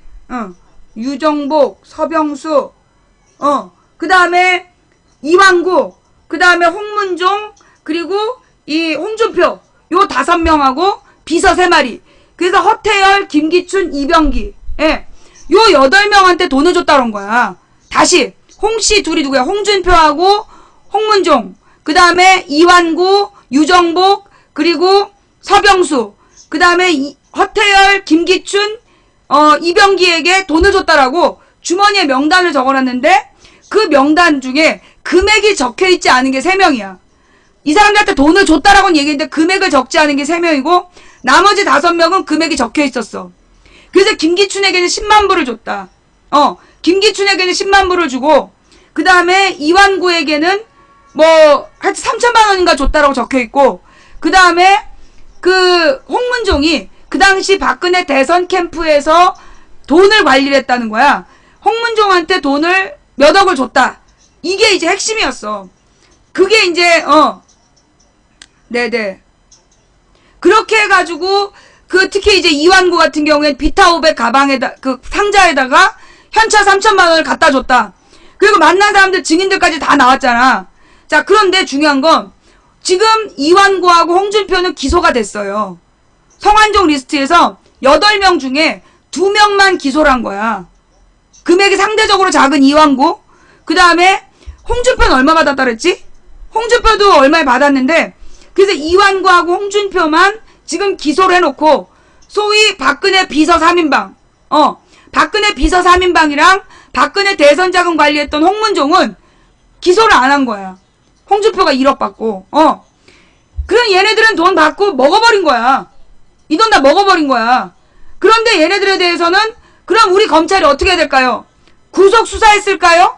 서면 조사로 끝냈어. 서면 조사로 끝내고 얘네들은 누군가 죽으면서 자기가 기자회견도 하고 언론에 인터뷰도 하면서 내가 돈을 줬다. 그리고 돈 준 사람의 명단 내 금액까지 적어놓고 죽었어. 그런데 수사도 안 했어. 수사도 안 하고 지금 한명숙 총리는 여동생이 김모 여비서한테 돈 5천만 원을 빌렸던 건데 그 김모 여인이 갖고 있던 돈이 한 씨한테 빌린 돈이니까 이건 뇌물이다. 그래서 지금 2년 징역형을 들어간 거야. 자, 여기까지 이해가 돼요? 지금 잠깐만. 여기까지 망치 부인이 지금 설명한 내용이 이해가 돼요? 그러니 아니 한명숙 총리가 유죄면 한명숙 총리가 유죄인 이유가 자 봐요. 그 허태열, 이병기, 김기춘은 그 돈을 줬다는 사람이 돈 줬다라고 인터뷰하고 언론에 기자회견을 한 다음에 자살을 했어. 근데 한명숙 총리는 소위 한모 씨라는 그 회사 대표가 돈 안 줬다고 그랬어. 근데 한명숙은 유죄, 이 셋은 수사도 안 했어. 자, 그러면 우리나라 대법원이 정상이야, 비정상이야? 비정상이야. 자, 1심에서 무죄가 나왔는데 2심에서는 무죄 증거를 인정하지 않고 그 개인 간에 주고받은 5천만 원을 근거로 해서 유죄를 때린 거야. 그럼 이제 3심이 됐잖아. 3심이 대법원 2부로 갔대. 대법원 2부로 갔는데 갑자기 지난 6월 달에 갑자기 지난 6월 달에 대법원 전원 합의체로 옮기더라는 거야. 전원 합의체가 뭐냐면 대법원 2부 그러면 어느 주임 판사가 있는 거야. 대법원 판사 중에 주임 판사가 있고 그 주임 판사가 여러 명이랑 같이 이 사건을 검토한 다음에 최종 판결을 내리는데 이거는 소위 그 주임 판사가 보니까 정상적인 판사였나 봐. 그 한명숙 무죄를 주장한 5명.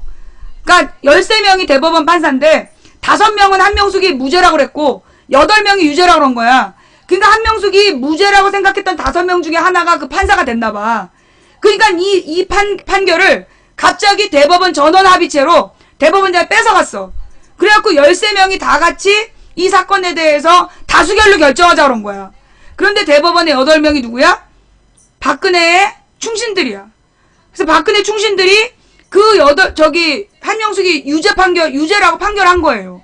이게 한명숙 사건이야. 기가 막히지? 기가 막히죠? 이 성완종 문제는 성완종 리스트에 올랐던 박근혜 대통령 비서실장 셋은 수사도 안 했어. 뭐 이렇게 제대로 수사해갖고 구속수사.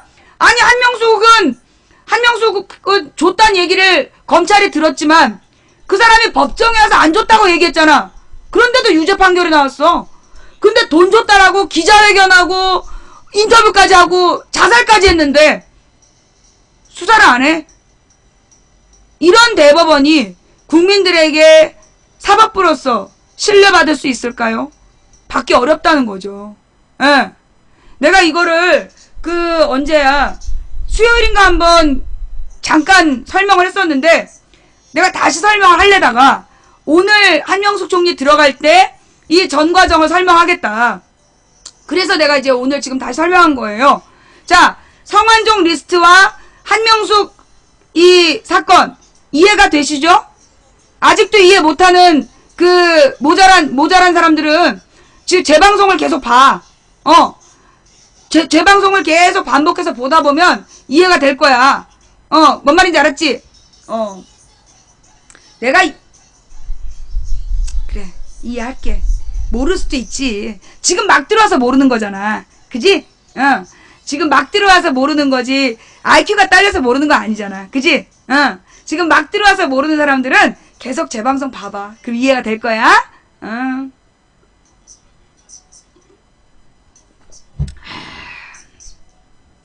자, 나는 한명숙 총리가 뇌물수수 혐의는 무죄라고 생각합니다. 그러나 측근에 김모 여인을 뒀던 것은 그건 유죄라고 봐요. 그래서 정치인들에게 제일 중요한 게 뭐냐? 아랫사람을 관리하는 거예요. 한명숙 총리는 김모 여인에게 너무나 많은 권한을 줬고 너무나 많은 신뢰를 준 거예요. 그렇게 되면 어떤 일이 생기느냐? 바로 이런 비리가 생기는 거야. 자, 그렇다라면 여러분, 자, 김모 여인이 그 한 대표로부터 돈을 받아서 그 돈을 받아서 개인적으로 사용하고 돌려줬다 할지라도 한명숙이 감옥에 가야 한다면 그러면 홍문종이나 김기춘이나 허태열이 받은 돈은 어떻게 해야 돼? 지금 한명숙 총리가 김비서를 잘못 관리해서 감옥을 갔잖아. 그러면 박근혜 밑에서 선거 관리를 했던 사람들이 지금 돈을 받았다라는 그 유서를 써놓고 죽은 건데 그럼 박근혜는 어떻게 해야 돼? 감옥 가야죠. 그죠? 박근혜도 감옥 가야지. 그래야 평등한 나라잖아. 여러분, 민주주의 국가는, 예, 민주주의 국가를 뭐라고 불러요? 예, 민주주의 국가를 뭐라고 부르냐면 법 앞에 평등한 나라야. 법치에 따라서 법 앞에 평등한 나라. 같은 죄를 지었으면 같은 처벌을 받는 나라가 그게 민주주의 국가예요. 자, 한명숙이라는 여자는 직접 돈을 받지 않았어. 한명숙은 직접 돈을 받지 않았지만 그 밑에 있는 김비서라는 사람이 개인적으로 한 씨한테 돈을 빌려서 쓰고 2억은 돌려주고 1억을 갖고 있다가 한명숙 여동생이 돈이 없는 걸 알고 5천만 원을 며칠 빌려준 거야. 그걸로 지금 한명숙이 감옥을 갔다면 지난 대선 때 그 뭐 홍준표 그 다음에 뭐 홍문종 이런 사람들한테 몇 억을 줬다라고 자살하면서 인터뷰를 한 성완종 리스트는 왜 제대로 수사하지도 않고 박근혜가 감옥도 안 가느냐. 그게 문제인 거죠. 물론 현행법상 대통령은 형사법으로 처벌할 수 없어. 대통령이니까. 대통령은 형사법으로 처벌할 수 없다라는 규정이 있어요. 그러니까 대통령이 끝나면 책임을 져야 되겠죠? 나는 이 성완종 리스트가 이렇게 대충 끝난 게 잘했다고 생각해. 왜? 이 사건에 대해서 그들 8명 중에 6명은 처벌받지 않았어. 그러면 박근혜 임기가 끝나면 그 6명에 대해서는 다시 수사가 들어가야 돼. 다시 수사가 들어가야 되고 그 다시 수사가 들어가서 박근혜가 책임을 져야지. 왜? 한명숙도 2007년에 돈 받은 걸로 지금 2015년에 감옥 가는 거야. 2007년에 김비서가 돈 빌린 것 때문에 한명숙이 2015년에 감옥에 가는 거야. 8년 만에. 그러니까 지난 2012년 대선 때 주고받았다라는 그 돈에 대해서 뭐 5년 뒤면 뭐 가뿐한 거 아니겠어? 한명숙은 8년 만에도 감옥 갔는데. 그지? 아주 기대가 커. 그래서 여러분이 잊지 말아야 될 사건이야. 이명박 사자방 비리, 4대강 자원외교 방산 비리, 박근혜 성완종 리스트. 이거는 정말 민주국가를 수립한 뒤에 반드시 재수사해서 책임자 전원 처벌해야 될 사건이야. 기억해 두세요. 뭐요? 이명박의 4대강 자원외교 방산 비리, 박근혜 성완종 리스트. 요거 정권 바꾸고 반드시 책임지게 해야 될 내용이야. 사실 박근혜는요 대통령 자격이 없어요. 왜 박근혜가 대통령의 자격이 없느냐 하면 그 여자는 대통령 선거 과정에서 국정원 여직원이 댓글을 달지 않았다는 허위사실을 마치 사실인 것처럼 주장했어. 나중에 국정원 여직원의 댓글이 수천 개가 발견됐어. 책임을 안 지고 있는 거야. 그게 사실로 밝혀졌으면 박근혜가 도의적으로라도 물러나야 되는 사건이야. 근데 안 물러나고 있어. 도리어 이 사건을 제대로 수사해서 그 국정원 여직원 댓글을 찾아낸 누구를? 검찰총장을 혼의 아들이 있다고 누명을 씌워서 내쫓았어. 최동욱이라고. 누명이야, 누명. 결정적 증거가 없어. DNA로 검사된 게 아니야. 그냥 이 채널A TV조선이 번갈아서 거짓말해가지고 최동욱을 감옥에 최동욱을 자른 거야. 최동욱 총장은 자기 아들이 아니다. 자기 아들이 아니기 때문에 DNA 검사를 하자 그랬어. 그런데 이 언론사들이 DNA 검사는 너무나 가혹한 아동인권 침해다. 그럼 왜 지네들은 그 학교에 찾아가냐고.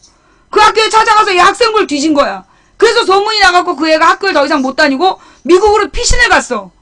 누가 아동인권 침해를 한 거야? 누가?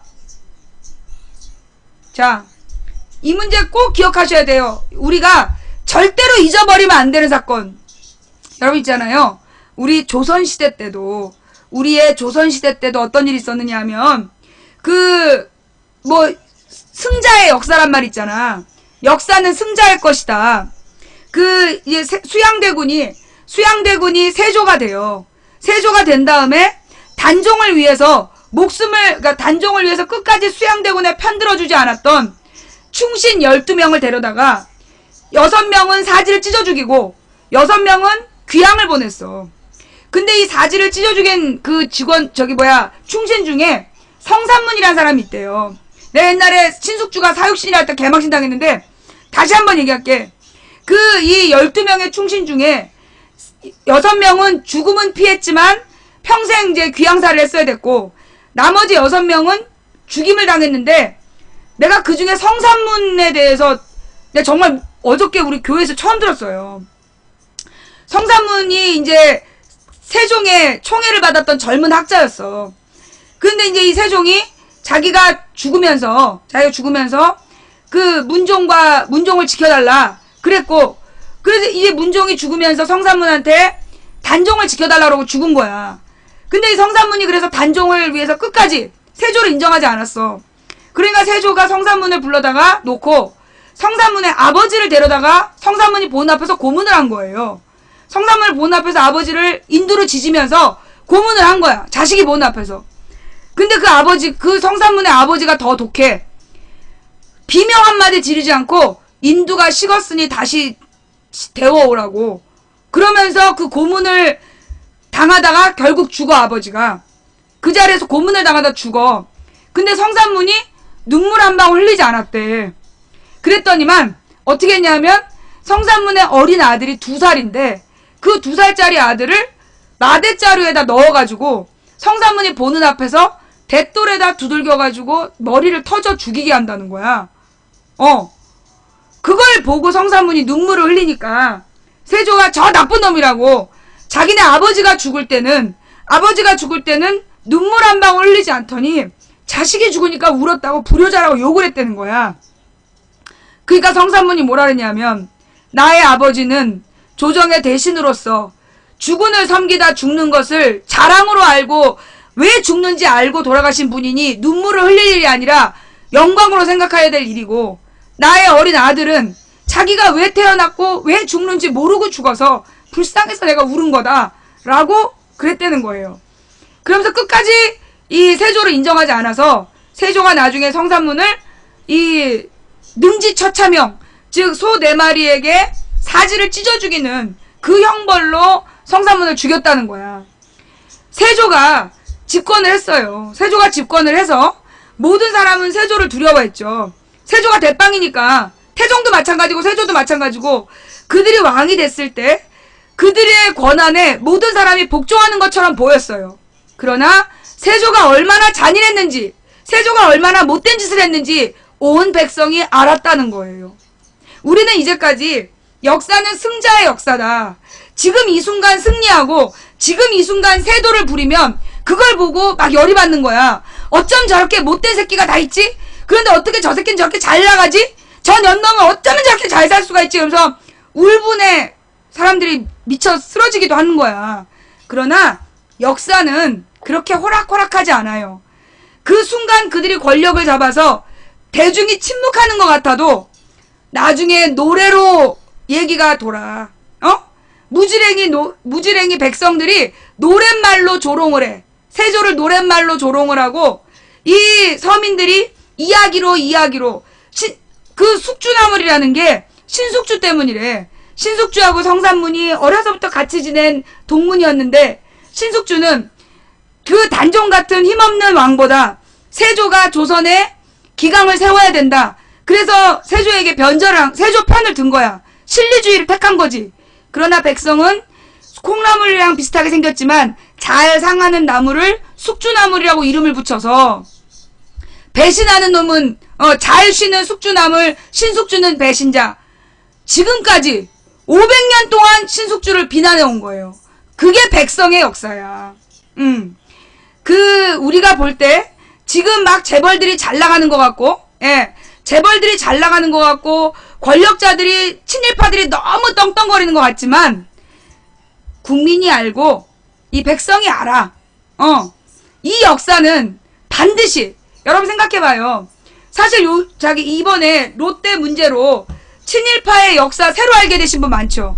롯데 사태를 겪으면서 그 다음에 암살이란 영화를 통해서 그 우리 시대의 현대사를 새로 알게 되신 분 많죠. 이게 진정한 역사예요. 그들이 힘으로 기록한 역사가 아니라 백성의 가슴에 기록된 역사에는 진실이 남는 거야.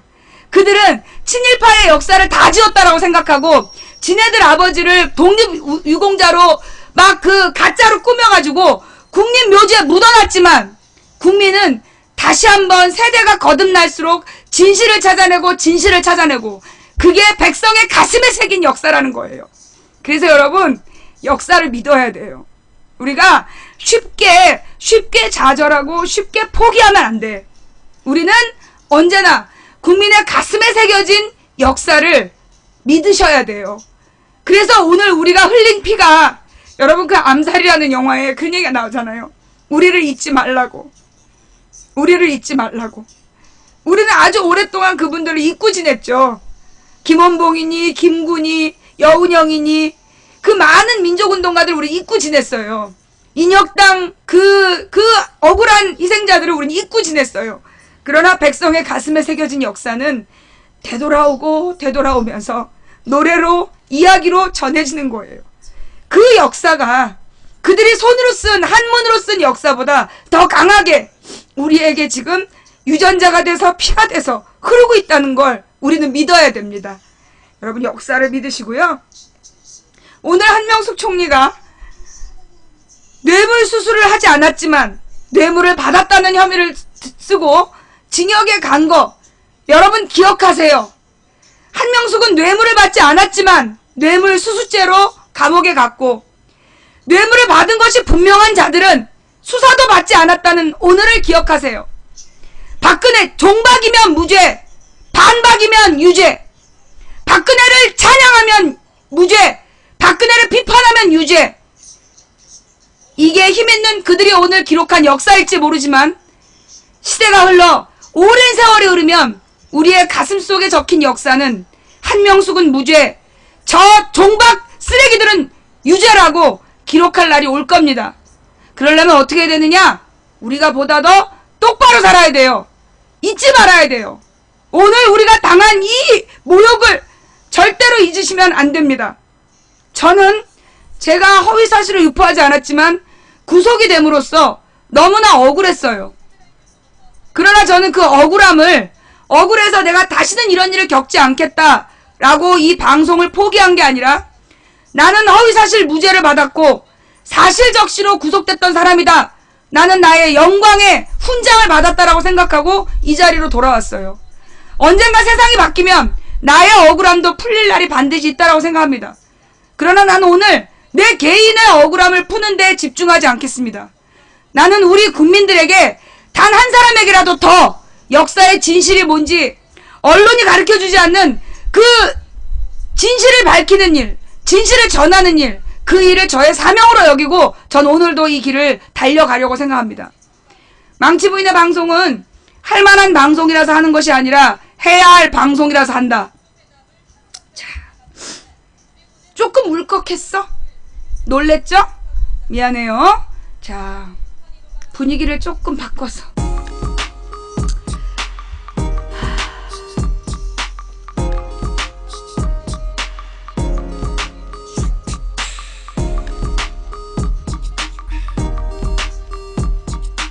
볼만한 방송이 아니라 봐야 할 방송. 감사합니다.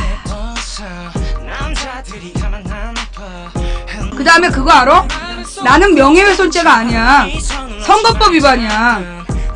특히 선거법 위반에서 내가 처벌받은 후보 비방죄는 이미 2005년부터 2005년인가 2007년부터 후보 비방죄는 국민의 알 권, 유권자의 알 권리를 위배하는 법이라고 시민단체에서 그 법 위헌 심판해놓은 법이야. 그거 몰랐지? 내가 지금 징역 6개월형에 처해진 후보 비방죄가 사실을 적시해서 후보를 비방했다는 내용인데 사실 유권자는 그 후보자에 대한 모든 사실을 알아야 되잖아. 근데 사실을 얘기한 게 왜 유죄가 되냐? 그래서 시민단체에서 2005년, 2007년 여러 차례에 걸쳐서 이 법이 위헌이라고 지금 그 선거법 개정 신청을 해놓은 상태야.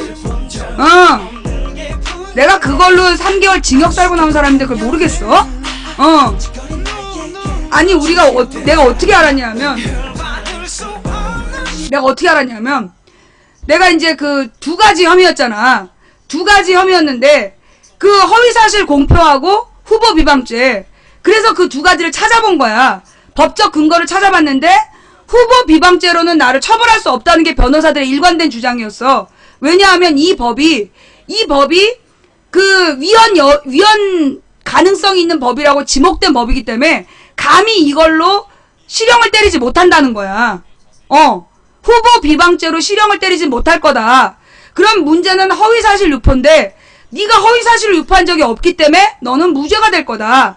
다만 네가 이름을 밝히지 않고 언젠가 그 사람을 욕을 한 적이 있으니 그걸로 이름을 밝히지 않고 욕을 한 것도 모욕죄를 받을 수는 있다. 그래서 벌금 50만 원 정도는 나올 수 있다 라고 얘기했었어.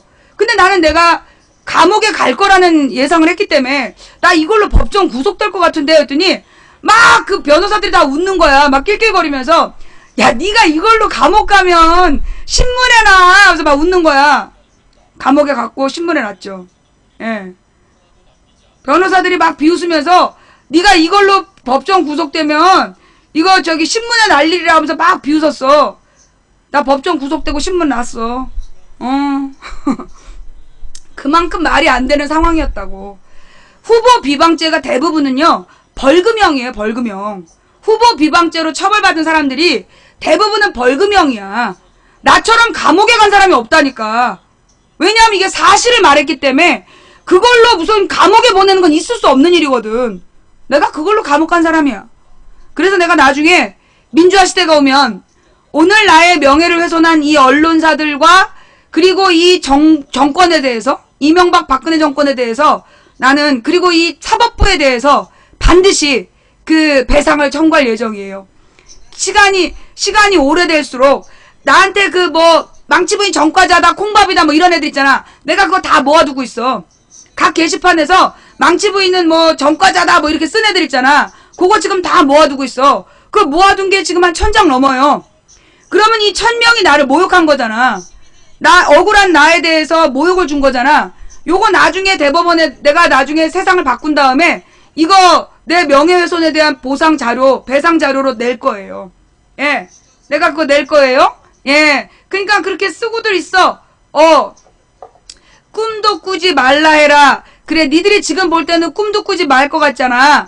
근데 옛날에 박정희가 말이야. 옛날에 박정희가 그 죄 없는 민주주의자들을 데려다가 40일씩 고문을 해가지고 그 고문을 하고서는 간첩이란 자백을 받아서 그 사람들을 전부 다 사형 선고했어. 그리고 심지어 죽였다? 사형을 시킨 거야? 어떻게 됐을까? 그 사형당한 사람들 무죄 판결 받았어. 그래서 우리 국민 세금으로 몇백억을 배상해주고 있어. 몇백억을 지금 배상해주고 있어. 그거 알아? 그 당시에 간첩이라고 울릉도 간첩단 사건, 그 다음에 뭐 계야도 간첩단 사건, 그리고 그 인혁당 재건이 사건 이런 걸로 그 다음에 또 있어. 하여튼 어마어마한 간첩단 사건을 일으켜갖고 다 사형을 시켰어요. 근데 그 사형된 사람들이 전부 다 무죄였다는 게 밝혀져. 왜? 그 당시 증거 없이 고문으로 인한 자백 이외에 근거가 없는 거야. 그리고 이 자백을 하는 과정에서 고문이 있었다라는 게 인정이 돼가지고요. 다 무죄 판결 받았어요. 박정희 때 억울하게 감옥살이 한 사람들, 그거 김대중 노무현 정부 때 이 과거사 진상규명위원회 만들어져가지고 전부 다 억울한 옥살이였다는 거 인정받아서 민주화운동 민주화운동에 훈장 받고 그리고 배상금 받고 그랬어. 그거 전부 다 누구 돈이야? 국민 세금이야. 국민 세금으로 박정희 전두환 시절에 그 억울한 옥살이 한 사람들에 대해서 정부가 배상해주고 있는 거야. 그 중에 가장 배상금이 많은, 배상을 가장 많이 해줘야 되는 대통령이 누구야? 박정희야. 박정희가 가장 죄 없는 사람들 많이 죽였기 때문에, 아니야. 솔직히 죄 없는 사람을 더 많이 죽인 건 이승만이죠. 그래서 이승만은 사실 쫓겨난 대통령이야. 도망간 대통령. 사실 이승만 대통령이 아니에요. 정확하게 얘기하면 이승만은 대통령 아니야. 왜냐하면 이승만은 국민의 손으로 쫓아냈기 때문에 이승만은 대통령이라고 부르면 안 돼. 그냥 이승만이라고 불러야 되는 거야. 그런데 그 이승만이가 지금 국민묘지에 있어. 국민한테 쫓겨나가지고 그날 밤 헬기 타고 망명해가지고 하와이에서 살다가 거기서 죽었는데 그 죽은 시체가 지금 국민묘지에 있어. 이승만 무덤부터 파버려야 되는 거야. 그런데 무슨 건국의 아버지라고 개뻥들을 치고 건국 67년을 했다. 이번에 또 개망신 당한 거 아니야. 이승만도 대한민국 건국의 기원은 대한민국 임시정부로부터 기산해야 된다. 그렇게 발표한 거 아니에요. 그 건국 67년이라고 주장하는 건 진짜 나 무식해요. 나 친일파예요. 나 대한민국 임시정부 싫어해요. 라고 쓰는 미친놈들이나 하는 말이다. 라는 걸 그 지네들이 지네 아버지라고 얘기하는 이승만이도 얘기한 거야. 자, 이승만 왜 욕하냐? 오늘 이승만 얘기 나와. 자, 그러면 여러분 있잖아요. 지금 시간이 한 50분밖에 안 남았는데, 예. 왜냐하면 오늘 이제 4시에 또 이 시민단체 이슈, 예, 전화 인터뷰가 있어요. 빨리빨리 할게요. 요즘에 말이에요. 여러분, 이번에, 옛날에는 전쟁 위협이 나오면, 전쟁 난다! 자, 후원해주신 모든 분들께 감사드립니다. 팬가입해주신 여러분께 더욱더 감사드립니다. 예. 그리고 추천해주신 2760분께 감사드립니다. 시청자는 4,000명인데 2760명만 추천했다면 1300명은 추천 안 하고 보고 있다는 얘기네. 뭐 믿고 이러실까? 팬가입해주신 여러분께 더욱더 감사드립니다. 알지? 오늘 밤 녹색 설사가 흥건한 이부자리에서 눈뜰지어다. 네 인생의 가장 중요한 순간. 어느 날 너가 평상시에 막 흠모했던 교수님이 널 불러. 자네를 내가 키워주겠네. 라고 얘기한 순간 네 다리에서 줄줄 녹색 설사가 흐를지어다. 어느 날, 네가 평상시에 막 존경해왔던 유명 인사가 널 찾아와. 아, 내가 당신에 대해서 얘기를 들었는데 당신과 같이 일을 해보고 싶습니다라고 딱 손을 내민 순간 네 바지에서 줄줄 녹색 설사가 흐를지어다. 어느 날 길을 갔는데 너무너무 멋진 너의 이상형이 막 다가오는 거야. 신민아처럼 다가오면서 환하게 웃어. 혹시 누구 아니니? 라고 얘기하면서 나 너 초등학교 졸업할 때 너랑 헤어져서 많이 울었는데 라고 얘기한 순간 네 다리에서 줄줄 녹색 설사가 흐를지어다. 평상시에 너무나 흠모해왔던 몇 년 동안 혼자서 짝사랑하였던 교회 오빠가 다가오는 거야. 그래갖고 너의 볼을 싹 싸지면서 사실 나 오랫동안 널 사랑했어라고 입술이 다가오는데 그때 네 바지에서 녹색 설사가 줄줄 흐를지어다. 자, 후원해주신 모든 분들께 감사드리고요. 추천해주신 3549분께 진심으로 감사드리면서 이런 저주를 받고도 아직도 추천 안 하고 있는 저 모질이들에게는 오늘 밤 흥건한 녹색 설사의 저주를 보복을 해주시길 바랍니다. 자, 다음 이야기로 넘어가면 여러분 있잖아요. 왜 우리 뉴스에 그런 얘기가 많이 나왔어. 시민들이 되게 차분한 분위기다. 전쟁 공포와 무력 충돌 위험성에도 불구하고 우리 시민들이 사재기 현상이 나타나지 않고 되게 차분하게 대처하고 있다 그랬잖아. 그런데 오늘 도매시장으로부터 제보가 들어왔어. 도매시장에서 제보가 들어왔는데 무슨 내용이냐. 도매시장 분위기는 차라리 전쟁 나라 그런다는 거야. 그래서 왜 전쟁 나라 그러냐니까 이러다 죽을 것 같으니까 차라리 다 같이 죽자고. 도매시장 분위기가 차라리 전쟁 나라. 이러면 나만 지금 같으면 나만 죽는데 경제가 너무 나빠가지고 나 혼자 죽는데 전쟁 나면 다 같이 죽는 거 아니냐. 차라리 전쟁 났으면 좋겠다 그랬다는 거야. 그 다음에 사재기를 안 하는 이유. 옛날에는 도매시장이 월 매출을 해서 월 소득인가 월 매출이 5천에서 뭐 1, 2억은 껌값이었다는 거야. 노무현 때는. 그런데 지금 200, 500 이렇대요. 노무현 대통령 때 5천이었던 사람이 지금 200 받고 노무현 대통령 때 2, 3억 벌었던 사람들이 지금 500 번대. 유지가 안 된다는 거야. 유지가. 그러다 보니까 이 사람들이 사재기할 돈이 없다는 거야. 사재기할 돈이 없어서 사재기를 못하는 거지. 차분해서 사재기를 안 하는 게 아니라는 거야. 이래주구나 저래주구나 곧 죽을 것 같으니까 그냥 나는 죽는 순간까지 하루를 편하게 살겠다. 그런 심정이라는 거예요. 아, 나는 너무나 평화로워가지고 나는 이 남북 무력 충돌이 우리 정치사와 경제사에 굉장히 안 좋은 영향을 미칠 것 때문에 걱정이 태산인데 사람들이 너무나 평온한 거야. 그래서 왜 이렇게 평온할까? 아, 이렇게 정말로 성숙한 건가한테 그게 아니야.